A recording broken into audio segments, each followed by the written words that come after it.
What to tell you, প্রচণ্ড রকমের ঘেমে গিয়েছিলাম। মনে হয় আমার এই ওয়াটারপ্রুফ মেকআপ আর বেশিক্ষণ থাকবে না। তবে আমার মেকআপ থাকুক বা না থাকুক তবুও আমার কিচ্ছু যায় আসে না, তবুও আমি ঠাকুর দেখেই যাব।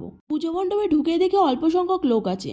দেখো মাকে কি সুন্দর অপরূপ সাজে সাজানো হয়েছে, আমি তো দেখে পুরো মুগ্ধ। আর মণ্ডপটিও কি সুন্দর সাজিয়েছে।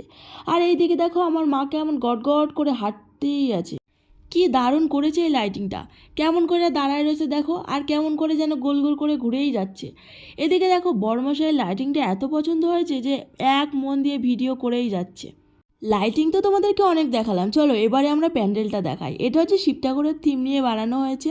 দেখো উপরে মহাদেব রয়েছে, খুব সুন্দর হয়েছে এই প্যান্ডেলটা। তোমরা বাইরেটা তো দেখলে, এবার চলো ভেতরে যাওয়া যাক। এই দেখো ভেতরে কত সুন্দর করে সাজানো হয়েছে মাকে, এবং এই যে দেখো মহাদেবকে রাখা হয়েছে মায়ের সামনে। খুব সুন্দর হয়েছে প্যান্ডেলটা। কার কার প্যান্ডেলটা ভালো লেগেছে অবশ্যই কমেন্টে জানিও।